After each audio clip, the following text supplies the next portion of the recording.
Falando sobre a advocacia de vanguarda, teremos Fernanda Martorelli. A Fernanda é diretora da Martorelli Advogados, de Recife, e atua na gestão do escritório desde 2013.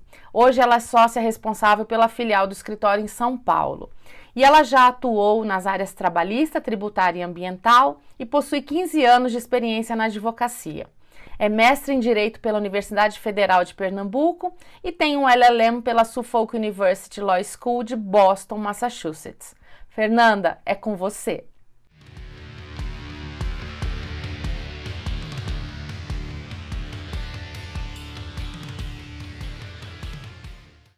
Olá pessoal, tudo bem? Eu sou Fernanda Martorelli e hoje a gente vai conversar um pouquinho sobre a advocacia de vanguarda. Bom, eu estou super feliz de fazer parte desse evento tão inovador e importante que é o Legal to Business Connection, que vai tratar sobre vários assuntos ligados à gestão, advocacia e inovação. Um evento que reúne 4 países diferentes, pessoas de várias cidades do Brasil, pessoas de renome na advocacia e nesse mundo jurídico. Então estou super lisonjeada de poder fazer parte desse grupo tão seleto. E eu tenho certeza que o conteúdo que todo mundo vai trazer, ou já trouxe para vocês, vai ser relevante e vocês podem aplicar aí no dia a dia da sua atividade. Quando eu fui chamada para falar sobre a advocacia de vanguarda, eu fiquei super feliz, né, trazer o case do escritório do qual faço parte, que é Martorelli Advogados. Associada à vanguarda, é realmente um enorme prazer, um reconhecimento do nosso trabalho ao longo desses 35 anos de escritório. Vou falar um pouco sobre a trajetória do escritório e também trazer uma teoria que eu acho interessante, né, na atualidade, nesse momento agora de transformação, né, onde tudo é muito rápido, tudo é muito novo e a gente precisa, para se manter na vanguarda e no pioneirismo, a gente precisa estar atento para esses assuntos que eu vou trazer para vocês, fazendo também um link com a questão prática do nosso escritório, que foi que a gente fez no dia a dia para poder aplicar esses conceitos. Espero que vocês gostem e, enfim, qualquer dúvida após esse evento eu estou à disposição para a gente conversar. Falando um pouco do escritório, Martorelli Advogados foi fundado em 83, né, então há 35 anos, pelo meu pai, João Humberto Martorelli.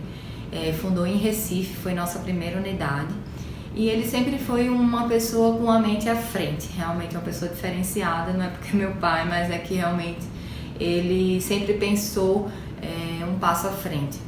E quando ele fundou o escritório, ele já tinha em mente que não queria um escritório boutique, um escritório focado apenas em uma área ou focado somente no Recife. Então ele correu atrás de entender como é que grandes escritórios que já existiam à época, a exemplo de Pinheiro Neto, estavam fazendo para se manter sim na vanguarda, né, da advocacia e se reinventar. Então ele, no início, né, da fundação do escritório, acho que foi realmente ainda no ano de 83, ele foi para São Paulo e começou a fazer parte do CESA, que é Centro de Estudo das Sociedades de Advogados, onde se reuniam esses grandes escritórios do Sudeste. Então ele pôde trocar ideia, fazer um benchmarking com esses escritórios e trazer algumas ideias, né? Levar algumas ideias para Recife para poder aplicar no escritório, especialmente de gestão, né? Como é que você enxerga o escritório, né? E ele passou a enxergar o escritório não como uma boutique, mas como um escritório full service, um escritório empresa, não no sentido mercantil, mas no sentido de gestão realmente, e trazer elementos de grandes empresas para o escritório.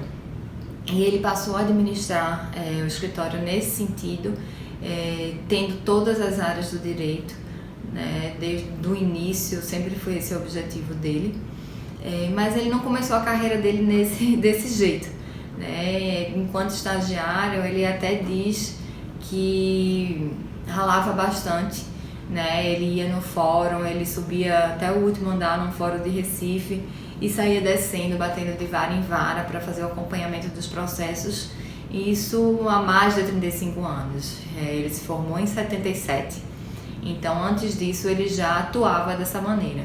E quando eu entrei no escritório, eu também fazia a mesma coisa. A gente pode perceber que a essência da advocacia não mudou, né? Desde, enfim, 30, 40 anos é a mesma coisa. E até tem um texto interessante do Henri Robert, que é um filósofo francês, que ele escreveu sobre o advogado. Tem um livro bastante interessante dele, que ele aponta situações do dia a dia do advogado que até hoje se aplicam. Né? Ele fala de uma passagem interessante do texto dele, é quando ele fala sobre a prisão mental do advogado, né? Que o advogado vai para o final de semana, tira férias, mas o problema do cliente está sempre na mente dele. E isso acontecia com meu pai, acontece comigo, é uma coisa que não vai mudar. O que a gente enxerga é que a essência da advocacia continua a mesma.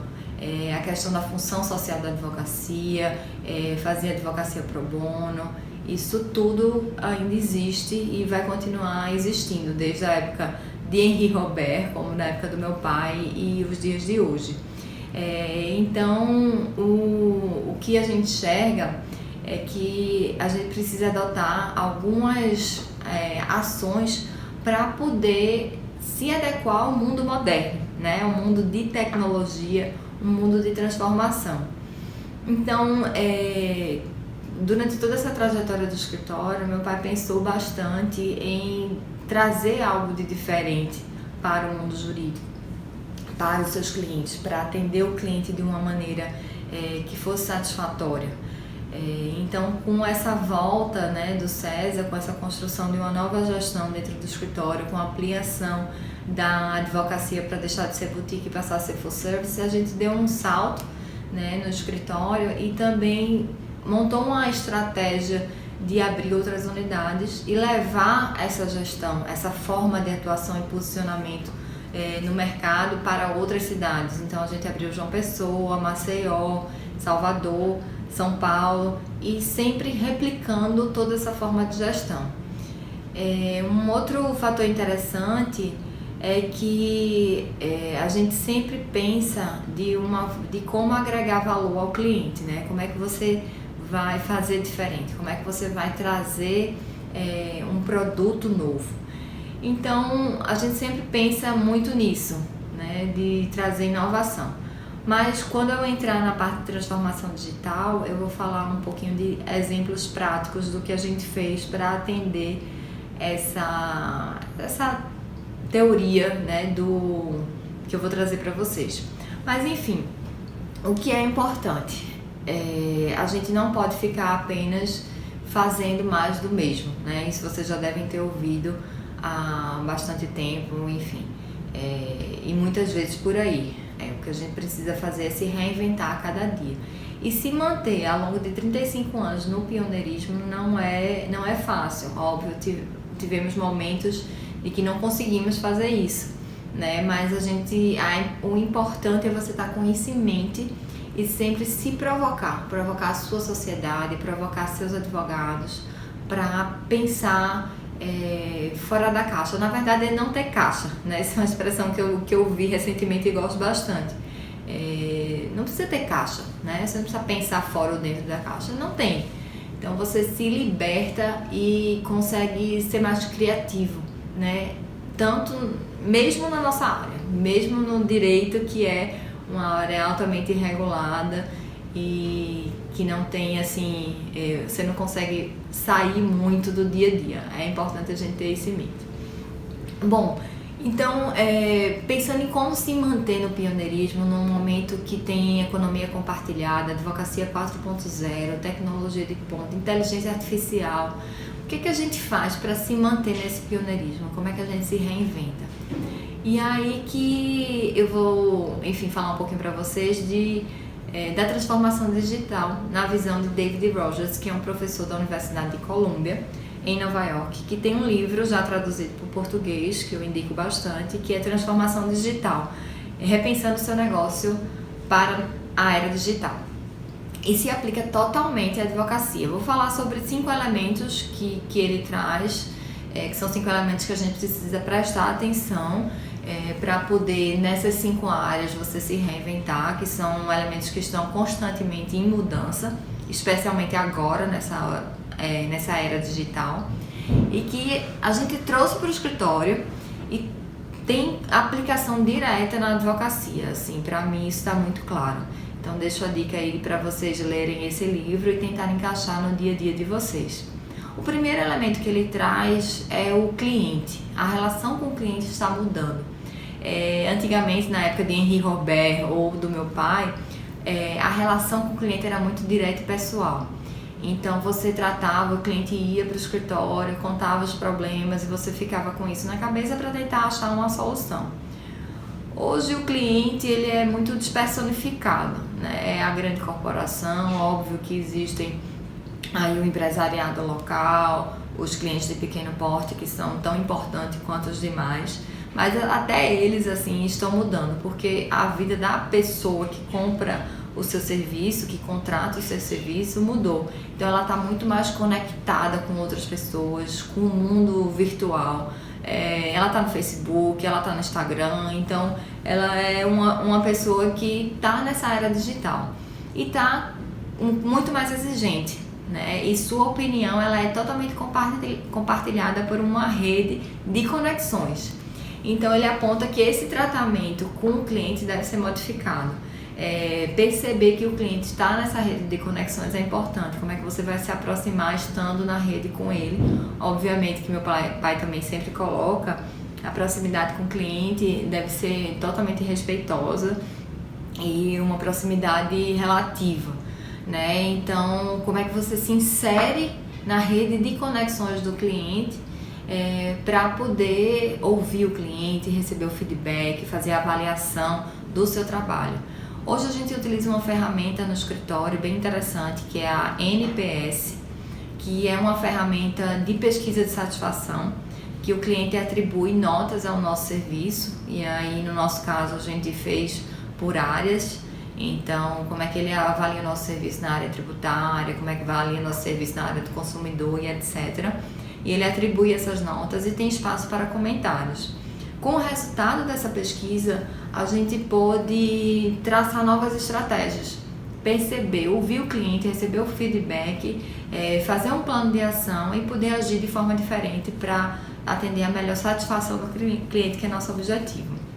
Então, hoje, como nós somos, o escritório se posiciona como parceiro do negócio do cliente, ouvir o que o cliente está achando, se realmente a gente está agindo como parceiros, é extremamente importante. Então, com relação ao cliente, é mudar a postura que você tem por essa rede de conectividades, o cliente está sempre se falando e com outros.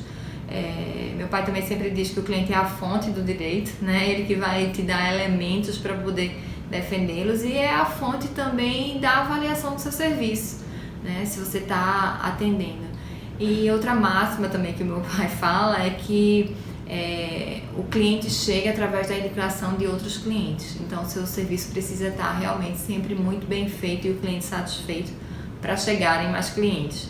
Hoje em dia, com esse mundo tecnológico é um pouquinho diferente, mas o que eu quero deixar claro é que você precisa sempre estar com uma proximidade com o cliente, ouvindo, conversando, sabendo o que ele está pensando sobre o seu serviço. E aí o NPS é uma das ferramentas que a gente utilizou, mas existem outras, enfim.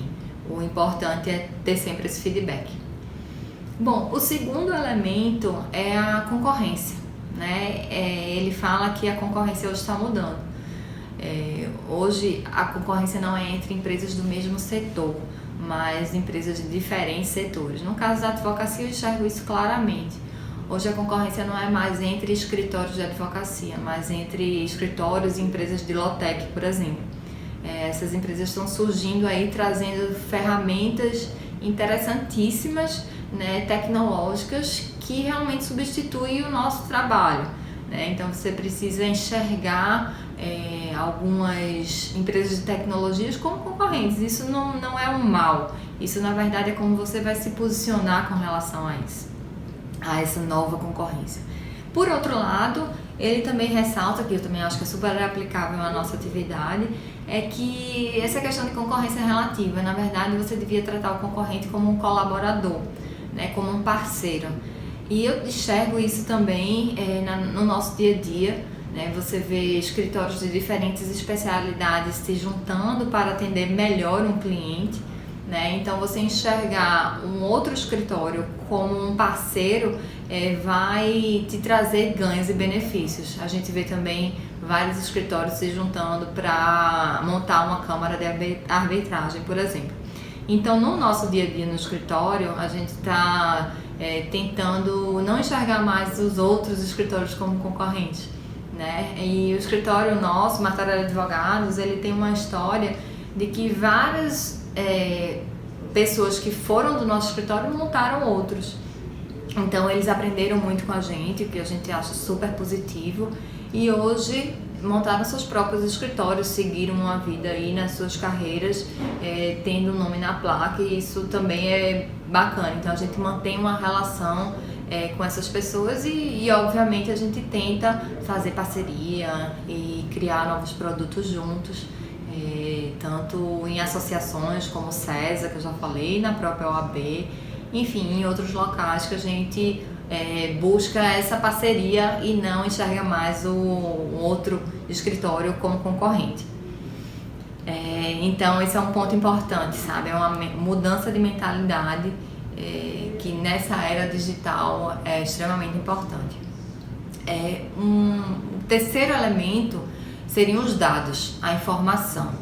Ele menciona que até há muito tempo a coleta de dados e informação era muito difícil. Com a era digital isso está muito fácil, né? Tem dados por aí em todo lugar do mundo sobre tudo e qualquer coisa, né? Tem até a Lei Geral de Proteção de Dados que vai entrar em vigor no ano que vem, que ela vem até para proteger isso. Ela não existia anteriormente porque os dados eram difíceis de ter acesso. Hoje qualquer pessoa tem, né? Você tem um aparelho, um celular e tem uma conta no Facebook, por exemplo, e seus dados já estão ali expostos e você consegue coletar muita informação.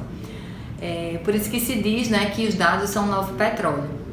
E eu entendo que é o que você vai fazer com ele que vai gerar realmente um valor para o seu cliente, para a sua atividade. Então, a coleta de dados é bastante importante nessa era digital para você se manter à frente do seu tempo e na vanguarda, e especialmente o que você faz, como é que você traduz e utiliza esses dados. A gente tem no escritório alguns mecanismos, né, de fazer esse levantamento dos dados, voltado internamente para a gente e voltado para o que está acontecendo no mundo e com os clientes. Na nossa operação, a gente possui vários KPIs e faz o levantamento de vários indicadores. Então, no nosso planejamento estratégico, a gente estabelece quais seriam os indicadores que a gente pode levantar para saber se estamos atingindo ou não os resultados. E estabelecendo esses indicadores, nós conseguimos montar uma estratégia de levantamento dos dados, de apuração, através de ferramentas tecnológicas. Então a gente tem CRM, tem controle processual, sistema de controle processual e outras ferramentas que geram esses dados para a gente, né? Importante aí um parêntese é que isso tem que estar super bem alimentado, senão os dados estarão distorcidos. Então a gente busca fazer muito bem essa alimentação, timesheet, CRM, enfim, com todo esse aparato tecnológico a gente consegue facilmente fazer o levantamento dos dados e aí a gente faz a interpretação. A gente tenta apresentar, né, para todos os sócios, especialmente sócios patrimoniais, a gente apresenta esses números, faz um plano de ação se os números não forem atingidos, né, e coloca em prática e fica monitorando isso, né, para a gente saber se os resultados estão sendo alcançados ou não. Se não estão, como serão, né, e a gente coloca o plano de ação. Isso internamente na nossa operação. Quando a gente fala do cliente, como é que a gente faz também esse levantamento de dados e faz essa interpretação, né, de toda a informação obtida. Então eu já falei do NPS, é um dos elementos que a gente também faz esse levantamento, essa coleta de dados, mas existem outros no mercado e existem outras formas de você entender como é que o cliente, o setor do cliente, como é que está se posicionando com relação a isso.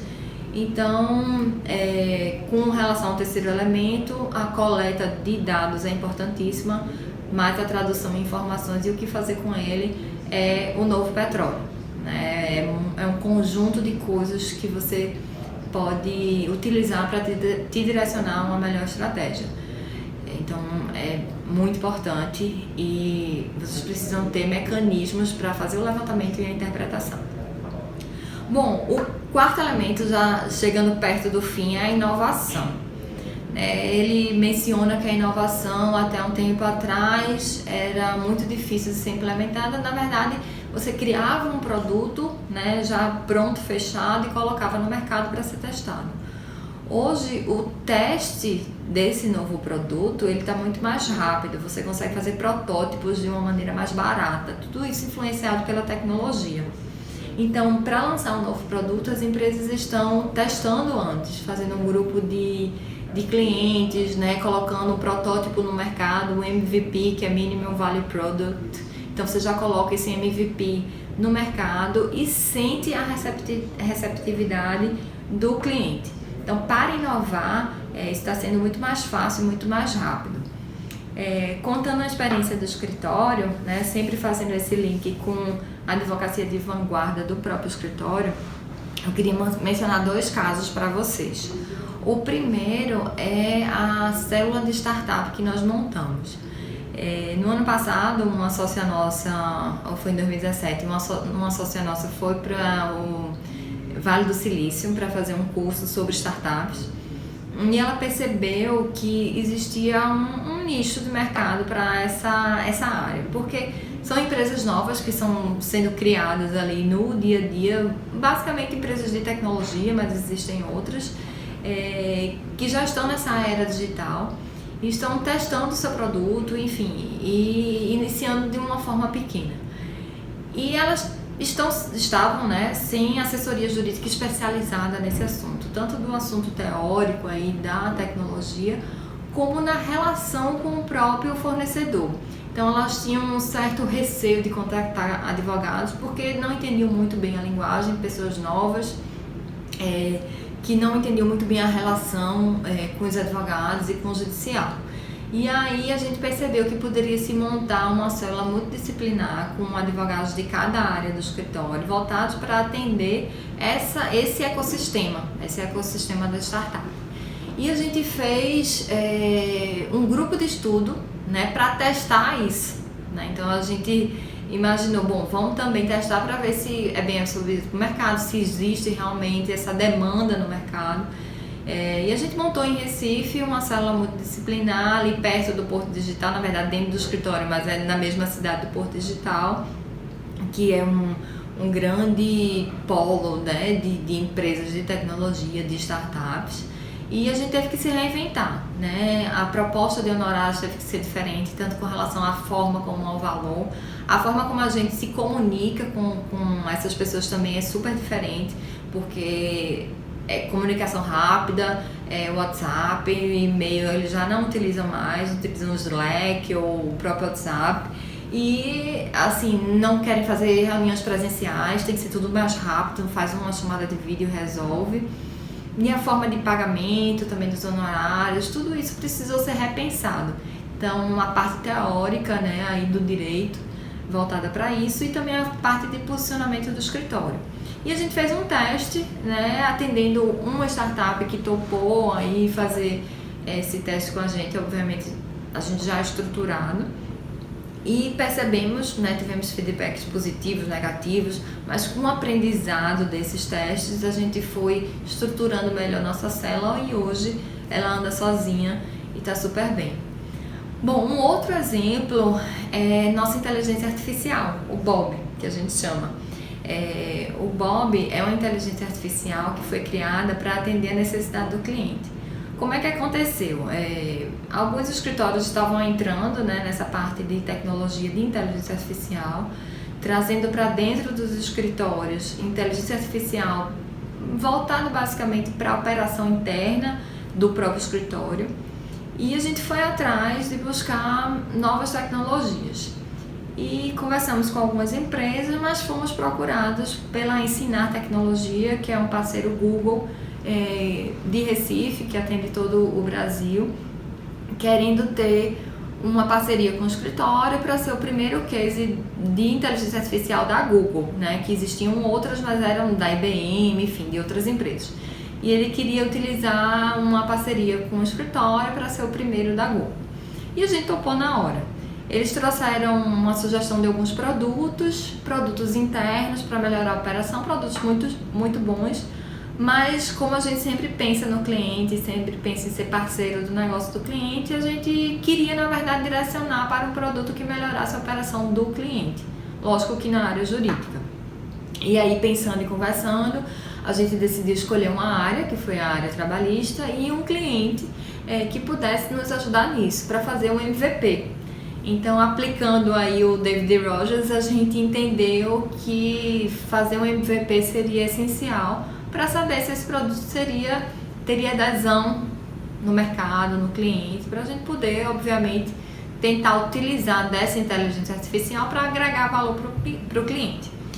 E aí fomos construindo, né, a 6 mãos aí esse produto, e foi um sucesso no sentido de aprendizado. Então a gente foi criando um módulo, depois criou outro, e hoje ele coleta vários dados, né, consegue ler as peças dos processos, ele faz a apresentação desses dados e ele sugere algumas ações, como faz sugestão de acordo com relação ao valor, ele identifica a causa raiz do problema trabalhista do cliente no judiciário.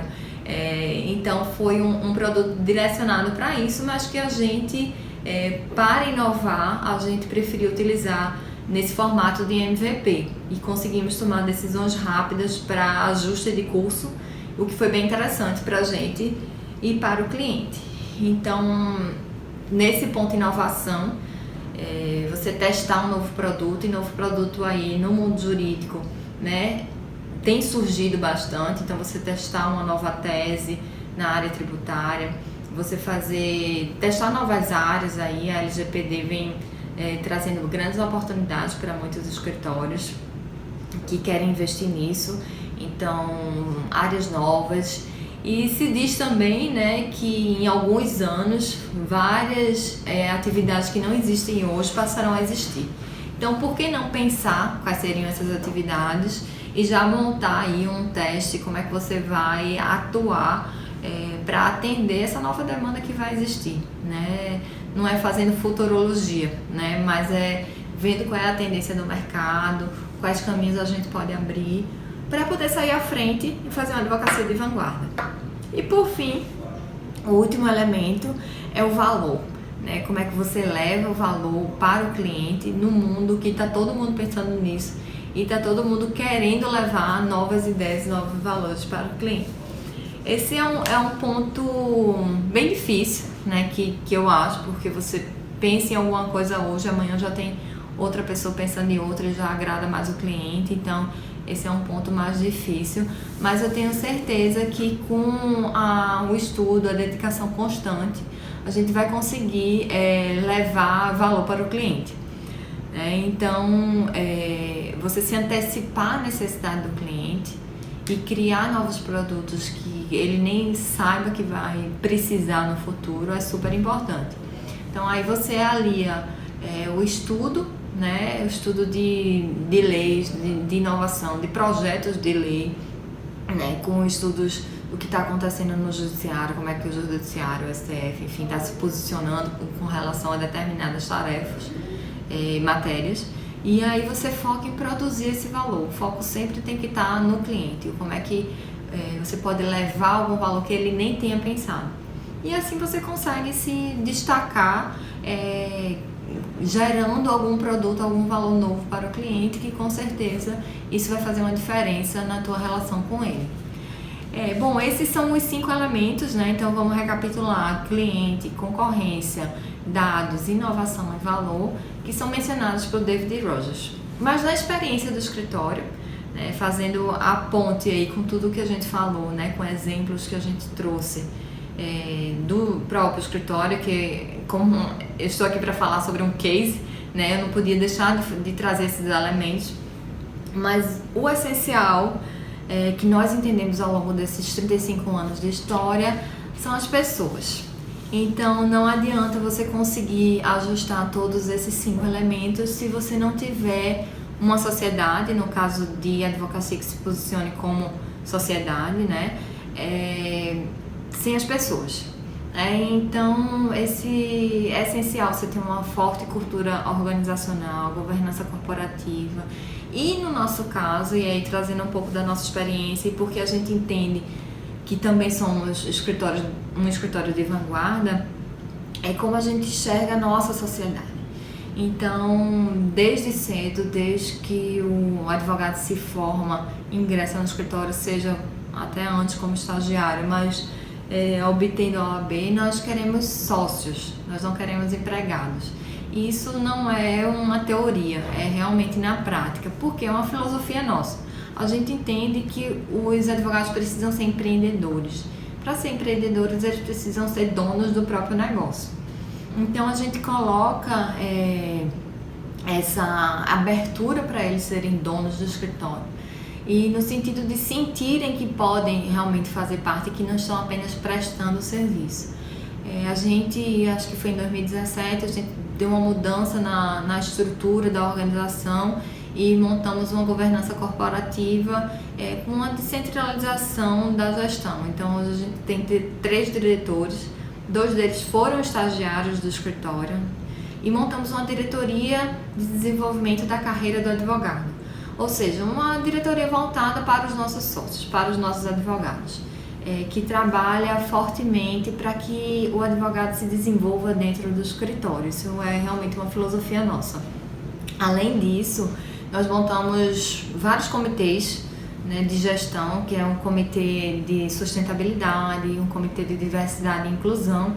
Aliás, diversidade é um ponto essencial aí também na advocacia de vanguarda, né, porque você trazer, incluir pessoas de diferentes classes, de diferentes gêneros, raças para dentro da sociedade, você permite uma visão e um posicionamento diferenciado, você permite uma coleta uma troca de cultura e de informações que com certeza ao final vai ser muito interessante e vai trazer bastante valor. Isso foi só um parêntese.